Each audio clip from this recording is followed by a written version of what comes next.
नमस्कार. मी विनोद दत्तात्रय कोराणे. मी कोरोची जिल्हा परिषद मतदारसंघातून माझी पत्नी सौ दीपाली विनोद कोराणे हिचा महाविकास आघाडीच्या वतीने अर्ज भरला आहे. लोकशाही जिवंत ठेवण्यासाठी आणि समाजापोटी असणाऱ्या तळमळीसाठी आम्ही या इलेक्शनला सामोरे जात आहोत. या इलेक्शनला सामोरे जात असताना समोर असणाऱ्या बलाढ्य दोन साखर सम्राटांचे आणि त्यांच्या दडपशाहीचे आम्हाला येत्या 2 दिवसामध्ये खूप त्रास सहन करावा लागला. माझ्यासोबत फिरणाऱ्या कार्यकर्त्यांना यांच्या गावगुंडांनी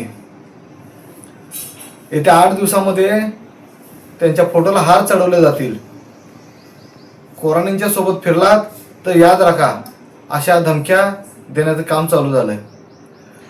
असं वाटतं की या देशामध्ये डॉक्टर बाबासाहेब आंबेडकरांनी लिहिलेल्या संविधानानं दिलेल्या अधिकारामध्ये इथं सर्वसामान्य नागरिकाला इलेक्शन लढवायची मुभा आहे की नाही, की आज आपला देश आणि हे गाव आमचं बिहार होते की काय, असं आम्हाला वाटतंय.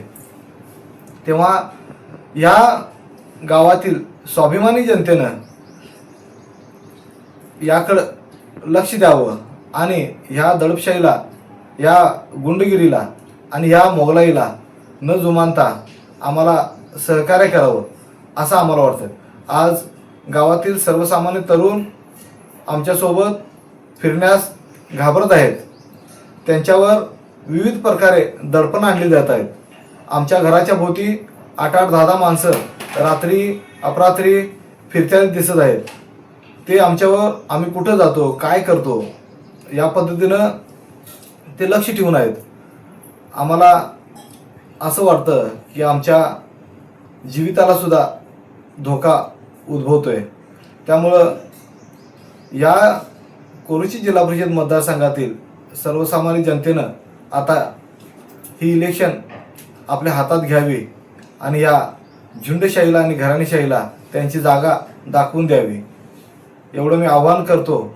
आणि छत्रपती शिवाजी महाराज आणि छत्रपती शाहू महाराजांनी रचलेल्या, उभारलेल्या ह्या महाराष्ट्रामध्ये स्वाभिमान जिवंत राहण्यासाठी मी या जनतेला आवाहन करू इच्छितो की ते, मला आशा आहे की ही जनता माझ्या पाठीशी राहील आणि मला साथ देईल. धन्यवाद. नमस्कार. मी दीपाली विनोद कोराणे. छत्रपती शिवाजी महाराज तसेच शाहू महाराज व डॉक्टर बाबासाहेब आंबेडकर यांनी लिहिलेल्या व दिलेल्या संविधानातून मी कोरोची जिल्हा परिषद मतदारसंघातून ही निवडणूक लढवत आहे.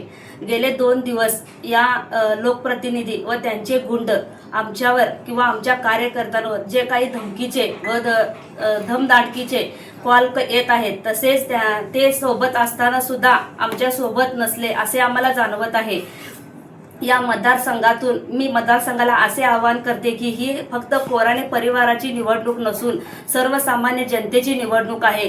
त्यांनी कोणत्याही फोनला किंवा कोणत्याही गुंडाला न घाबरता त्यांनी आमच्या पाठीशी राहावे व आम्हाला त्यांनी मतदानातून आमच्या पाठीशी आहेत का नाही हे दाखवावे. धन्यवाद.